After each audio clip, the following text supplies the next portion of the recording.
오늘 매네 되길 우바르신이란 제목으로 함께 말씀 나누겠습니다.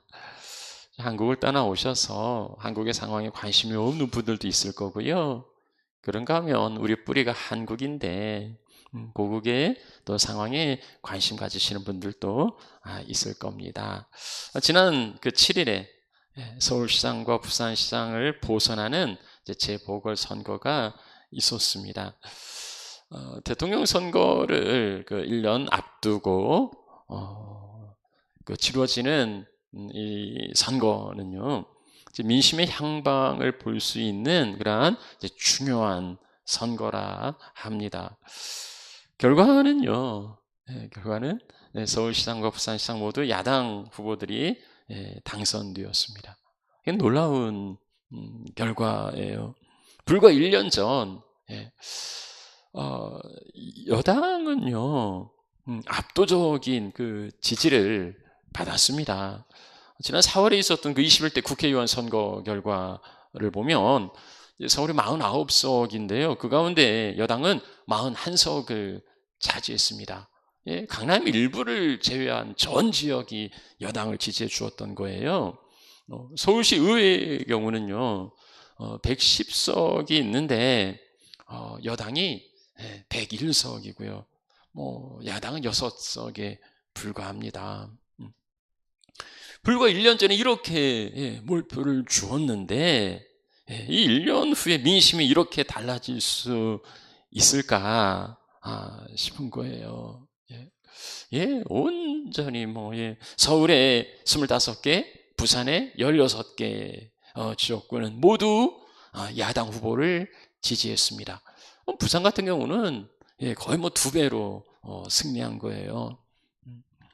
이것에 대하여서 그 분석이나 해석은 제각기 다르겠지만 그러나 적어도요 여당이 변하지 않으면 내년 선거는 어렵다는 사인이지요.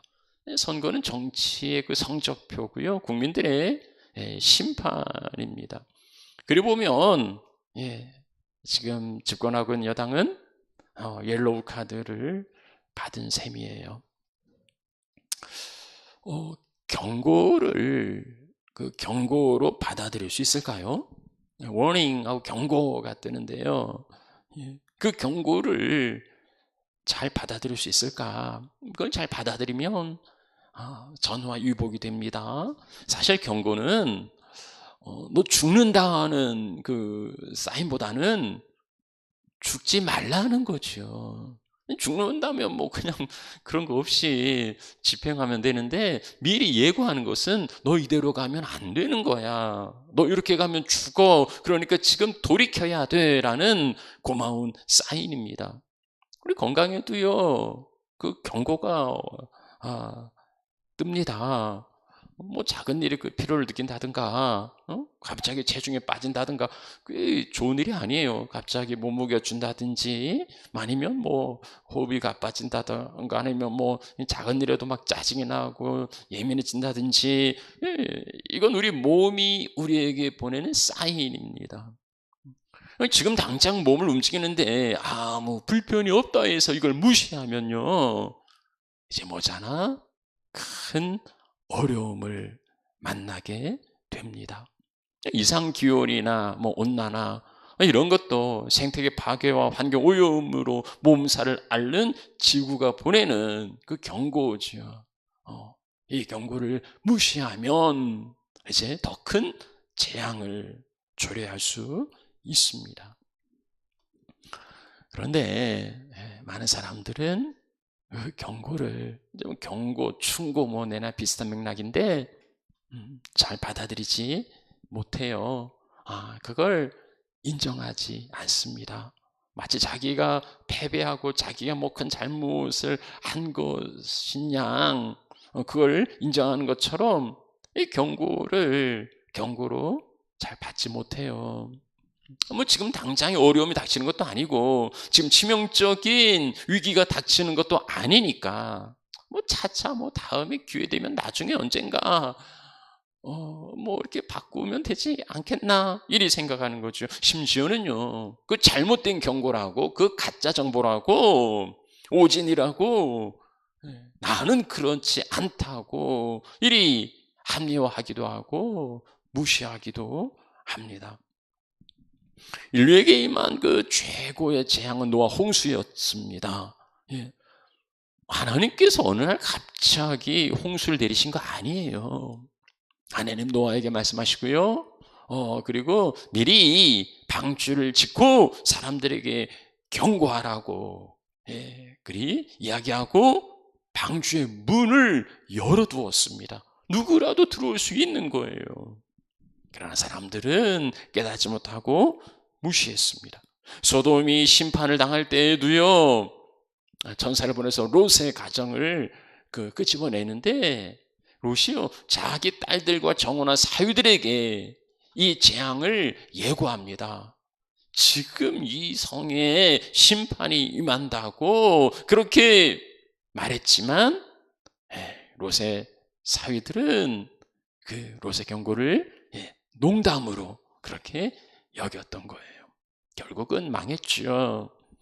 오늘 우리는 경고, 뭐 하나님이든 자연이든 다른 사람이든 그로부터 오는 경고를 귀담아 듣고 있습니까? 자, 오늘 다니엘 5장은요, 이제 벨사살에게 주신 하나님의 경고입니다. 자, 벨사살이 그 귀족 1000명, 바벨론의 왕인데요, 이제 마지막 왕이죠. 귀족 1000명을 불러서 큰 잔치를 베풀고 흥청망청 놀고 있습니다. 근데 지금 이럴 때가 아닙니다. 왜냐하면 이미 고레스가 이끄는 메대와 바사, 페르시아 연합군이 바벨론 성을 지금 포위하고 있는 거예요. 그래서 언제든지 위기가 닥칠 수 있는데 이 벨사살은 태연하게, 그것도 1000명이면 어마어마한 잔치입니다. 1000명을 불러서 지금 잔치를 베풀고 있어요. 뭐 자신감을 과시한, 니들이 아무리 그래 봐라, 우리는 끄떡도 않는다, 뭐 이런 자신감을 보여주는 것일 수도 있고, 또 하나는 뭐 철이 없을 수도 있겠죠. 근데 아무리 자신감이 넘쳐도 지금이 잔치하고 우리 술에 취할 때가 아니지요. 대적들이 코앞에 있는데 지금 술이 취했을 때가 아니란 말입니다. 벨사살은 자기의 그 우월성, 잔치의 흥겨움을 위하여서 그 예루살렘 성전 기물, 거룩한 그 기물들을 가져다가 그것으로 술을 마십니다. 그리고 우상들을 찬양해요. 이 상황, 밖에는 대적들이 포위하고 있는데 전혀 경고로 인식하지 못하고 흥청망청 잔치를 벌이고 있습니다. 참 대단한 사람들이에요. 정말 대단한 사람들입니다. 자, 이러한 사람들에게 하나님이 경고하십니다. 갑자기 손가락이 나타나고 그 벽에 글자를 씁니다. 갑자기 그 사람이 나타나도 놀랄 텐데, 네? 손가락만 나타나면 이건 기절할 일이지요. 손이 나타나서 뭐 이렇게 글자를 쓰면 술에 취했던 사람들이 정신이 번쩍 들지 않겠습니까? 공포 영화의 한 장면 같을 거예요. 손가락이 나타나서 손바닥, 손목이 나타나서 글자를 쓰고 이제 손은 사라졌는데 이게 뭘 썼는지, 이게 무슨 말인지를 모르는 겁니다. 흰 건 종이고 뭐 흰 건 벽이고 검은 건 글씨라 전혀 이해를 못하는 거예요. 뭔가를 우리에게 알려주려는 것 같은데, 뭔가를 경고하려는 것 같은데 깨닫지 못하는 겁니다. 아무도 뭐 대단한 학식을 가진 박사들도 전혀 깨닫지 못하자 마침내 이제 다니엘을 부르게 됩니다. 자, 다니엘은요, 그 글자에 나타난 하나님의 징계를 이제 선포합니다. 이 다니엘의 선포는 두 부분인데요. 먼저 18절에서 24절의 말씀 보면은 느부갓네살 이야기를 해요. 이제 그의 그 할아버지, 벨사살의 할아버지인데요. 느부갓네살이 사장에 보면 자기 교만해서 내가 뭐 이 나라를 세웠다 했다가 하나님의 징계를 받고 내가 아니라 하나님이 통치하시는구나 이걸 깨닫고 다시 왕에 복귀한 적이 있어요. 그래서 느부갓네살은 하나님의 주권을 그렇게 인정했던 거지요. 그런데 벨사살이 이 일을 알아요. 벨사살은 그 느부갓네살의 손자로서 이 느부갓네살에게 되어진 일을 알고 있음에도 불구하고 낮추지 않고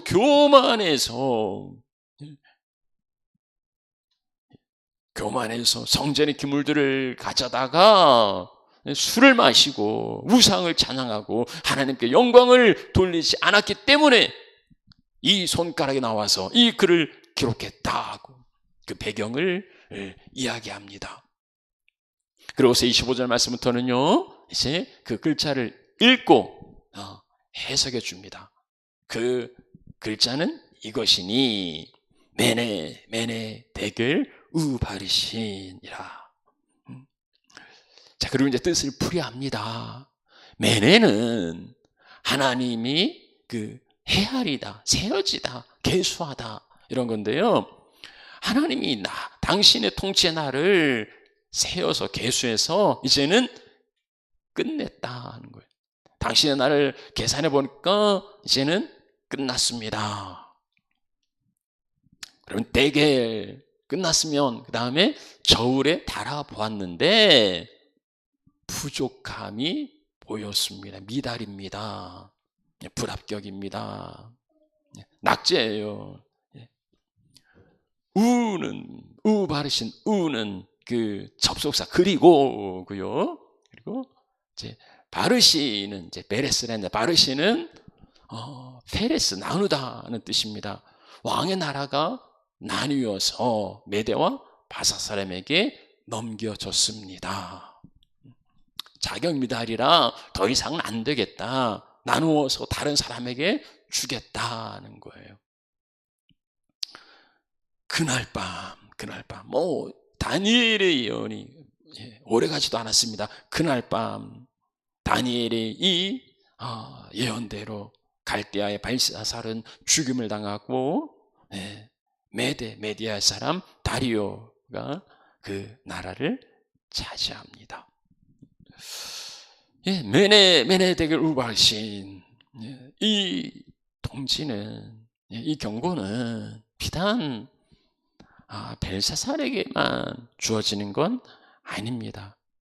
모든 인생들은 언젠가 이 메네 데겔 우바르신 이 통치를 받을 겁니다. 먼저 메네라겠죠. 메네 끝났다는 겁니다. 누군가는 지금 최고급 승용차에 최첨단 장치를 달고서 잘 나가는 인생들도 있을 겁니다. 뭐 고속도로에서 이런 차 저런 차 추월하면서 자기를 과시하면서 그렇게 괴속 질주하는 그 인생이 승승장구하는 인생도 있을 거예요. 남부러울 것 없이 최고를 구가하고 최고 인생을 즐기는 사람들도 있을 겁니다. 자, 그런데요, 갑자기 계기판에 빨간불이 들어옵니다. 그리고 얼마 못 가서 모든 기계장치가 스톱을 해요.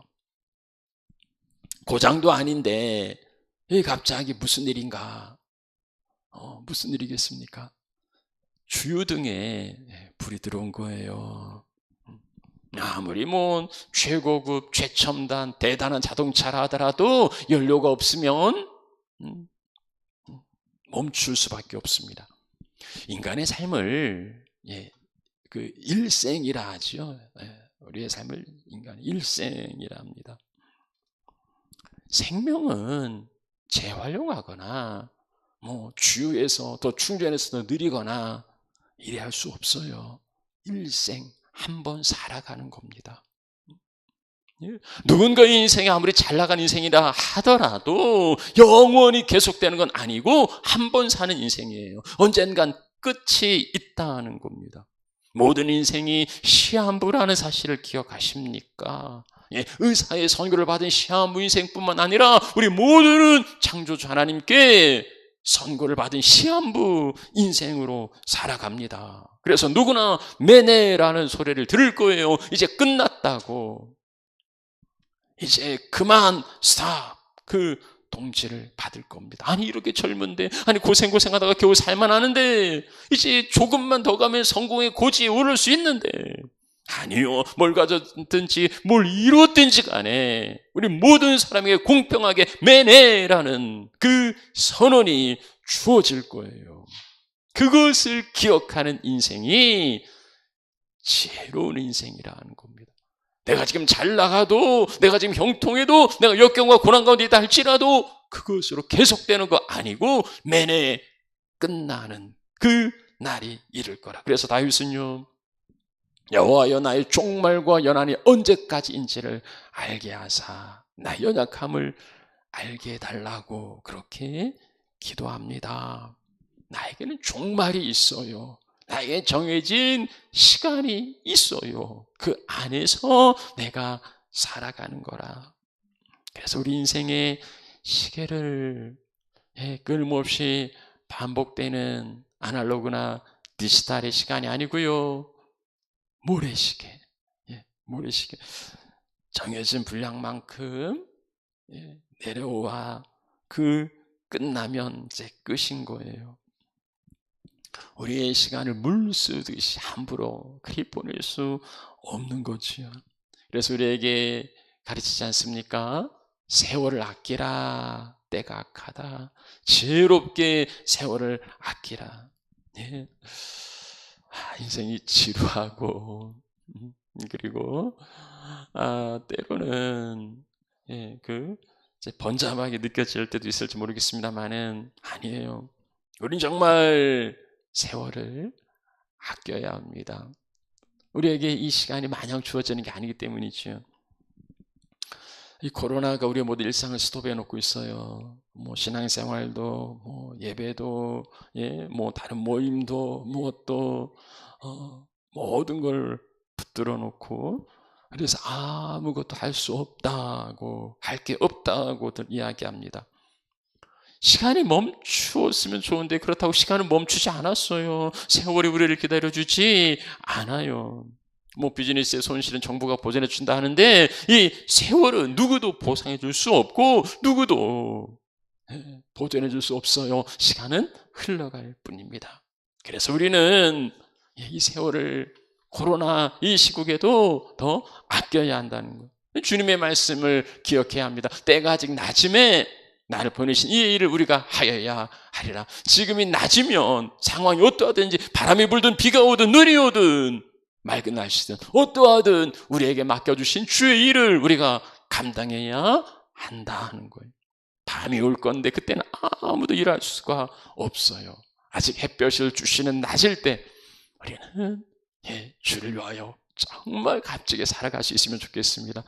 내 힘이 있을 때, 건강할 때, 물질이 있을 때, 시간 있을 때, 마음 있을 때 주를 위하여서 정말 값지게 드려지는 그런 삶이 되시기를 축복합니다.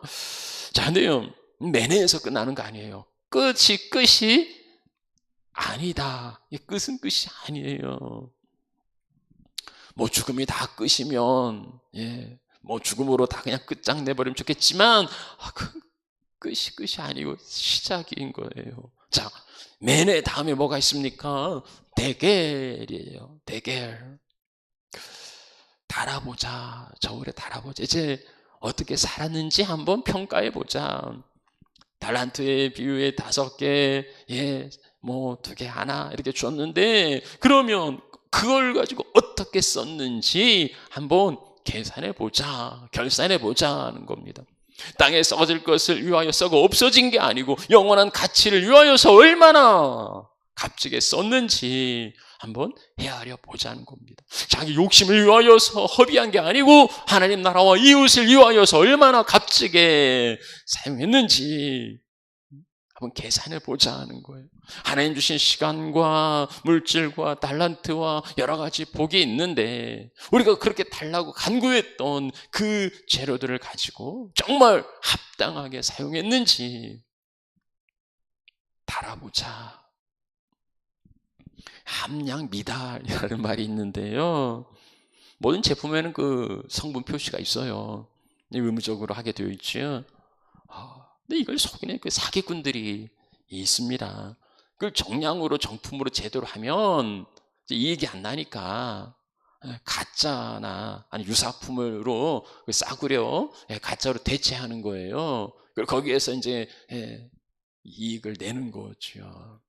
겉모양으로 볼 땐 정상적인 제품과 다르지 않아요. 그러나 그 효과와 성능은 달라요. 제대로 된 성능을 보장할 수 없어요.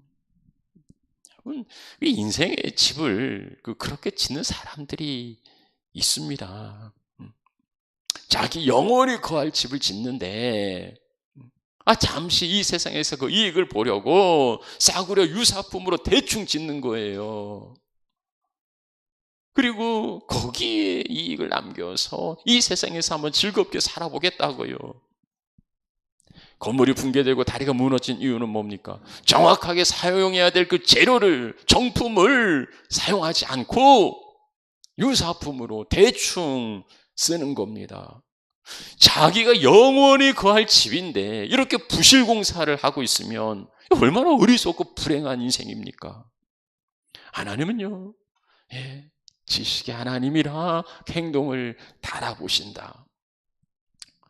귀신을 속이지 이런 이야기 했는데 귀신을 속일 수 있지만 하나님 못 속여요. 저울은 속일 수 있지만 하나님은 속일 수 없어요. 하나님의 판단은 정확합니다. 그래서 메네 다음엔 대겔이 다른다는 것을 기억하신다면 오늘 우리의 삶을 그렇게 대충 유사품으로 싸구려로 그리할 수는 없는 거예요. 자, 마지막 음성이 있습니다. 대겔 다음에는 이제 바르신이에요. 바르신. 모자란다, 미달이다. 그래서 나누어서 넘기겠다는 겁니다. 그것을 그대로 보존할 수 없어요. 이제는 쪼개고 나누어서 그냥 버리겠다는 겁니다. 이것이야말로 두렵고 불행한 최후의 통첩이 아닙니까? 벨사살이 그 1000명의 그 귀족들을 불러서 잔치한 그날이 자기의 마지막 날이 될 줄, 자기 최후가 될 줄 알았겠습니까? 그러나 그날은 갑자기 이런 게 아니에요. 어느 날 갑자기 닥친 게 아니라는 겁니다. 한송이 눈에 그 나뭇가지가 부러진다는 이야기가 있는데요. 그 눈 한 송이 무게가 얼마나 된다고 그 나뭇가지를 부러뜨리겠습니까? 한 송이 눈 때문이 아니고 그동안 차곡히 쌓였던 눈이 있어서 그 작은 얼마 아주 별 볼일 보잘 것 없는 그 한 송이의 눈이 더해지니까 마침내 나뭇가지가 부러지는 거죠.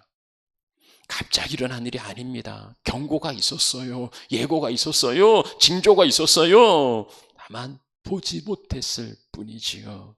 차곡히 쌓습니다. 눈에 보이지 않는다고, 당장 무슨 일이 일어나지 않는다고 무시하면서 차곡히 쌓아요. 그러다가 마침 디데이 그날 밤이 이르니까 드디어 심판이 이르는 거죠. 아무리 악한 짓을 해도 아무 일도 일어나지 않는다고 그렇게 안심해서는 안 되는 거예요. 적당하게 속이고 거짓으로 살아도 아무 일도 일어나지 않더라고. 이 거짓된 세상에서는 오히려 그렇게 살아야 된다고 착각해서는 안 된다는 겁니다. 수단 방법 가리지 않고 성공하면 하면 된다고. 그건 부실공사예요. 그건 무너집니다. 그리 자랑해서는 안 되는 거예요. 지금 당장 하나님의 심판이 집행되지 않는다고 그렇게 담대하게 까불다가 빠르신 하나님의 그 진노의 심판을 면할 수 없어요. 벨사살은 제국의 왕이고, 그리고 자기 세력을 과시하면서 자기가 세상을 헤아리고 달아보고 나눌 그러한 권력이 있다고 생각했지만 아니에요. 그도 하나님 손 안에 있었습니다. 하나님의 손이 나타나서 그를 헤아리시고 달아보시고, 그리고 함양 미달이라고 나누어서 대망의 길로 내버려 두셨습니다. 우리가 우리 인생을 자기 마음대로 헤아리고 달아보고, 그리고 자기 마음대로 할 수 있다고 생각한다면 벨사살과 크게 다르지 않을 겁니다. 인생을 헤아리시고 달아보시고 선악간에 심판하시는 하나님이 계심을 우리는 늘 기억해야 하겠습니다. 말씀을 마치죠. 인생의 매뇌의 시간, 끝, 종말의 시간이 언제 올지 아는 이는 없습니다. 그 종말이 복된 사람도 있을 것이고 두려운 사람도 있겠지요. 어떤 코스를 걸어왔느냐에 따라 그날이 기쁨의 날인가 하면 두려움의 날이 될 겁니다. 그러면 우리는 지금 어떤 길을 걸어가고 있는지 중간 점검이 필요해요. 중간 평가가 필요합니다. 지난 그 4월 7일 보궐선거는 여당에게는 정말 복이에요. 내년 대선을 앞두고 이제 중간 평가를 받은 거 이대로 가도 되는지, 지금 잘하고 있는지, 아니면 이렇게 가면 망하는지, 궤도를 수정해야 하는지, 말 없이 심판하는 게 아니라 미리 사인을 주는 거지요. 기회를 주는 거지요. 그 경고를 귀담아 들으면 이제 그 위기는 기회가 될 겁니다. 그러나 경고를 무시하면 바르신 이제 깨지고 나눌 거예요. 이게 남 이야기가 아니고요, 뭐 정치 이야기도 아니고 벨사살의 이야기도 아니고 나에게 주어지는 말씀이 아니겠습니까? 중간 평가, 지금 나는 바른 길을 가고 있는지, 나는 하나님 앞에 온전한지, 하나님이 내게 주신 모든 시간과 기회와 물질과 달란트와 모든 은혜를 이쪽에 담고, 그리고 내가 주님께 드릴 영원한 가치를 이쪽에 담으면 이 저울은 어느 쪽으로 기우는지 그 스스로 볼 수 있지 않겠습니까? 하나님이 내게 주신 쪽에 기운다면, 내 쪽으로 기운다면 우리는 아직 시간이 있을 때, 기회 있을 때, 아직 낮을 때에 우리 더욱 주의 일을 하여야 할 겁니다. 물론 우리에게 그 바르신 형벌로 주어지는 그 바르신은 없어요. 왜냐하면 우리가 받아야 할 모든 형벌은 십자가에서 예수님이 대신 감당하셨기 때문에 우리에겐 형벌이 주어지지 않습니다. 그래서 예수님이 나의 모든 형벌을 받으시고 나에게 새 생명을 주셨는데, 나를 다시 거듭나게 하시고 나에게 시간과 기회를 주시는데, 그게 얼마나 그건 예수님의 생명값인 거예요. 예수님이 생명으로 우리에게 주신 시간들을 우리가 헛되이 육신을 위하여서, 자기 쾌락을 위하여서 그리 흘려보내서는 안 되는 거지요. 우리를 다시 태어나게 하시고 주의 영광과 나라를 위하여서 살아가도록 우리에게 주시는 그 소중한 시간과 기회들을, 내 육체에 남은 때를 썩을 것을 위하여 살아가는 게 아니라 그 영생의 가치를 붙들고서 그것을 이루어가는 귀한 삶이 되어야 하겠습니다. 그 귀한 은혜의 길에서 어긋나지 않도록 늘 하나님의 저울에, 하나님은 우리 행동을 달아보신다 하는데요, 우리 하나님이 달아보기 그 이전에 우리가 우리의 삶을 스스로 달아보아서 늘 점검하시고요, 그래서 하나님께 기우는 삶이 되시고 마지막에 잘했다고 칭찬 듣는 그런 하나님의 자녀들이 되시기를 축복합니다. 우리 함께 찬양 드리겠습니다.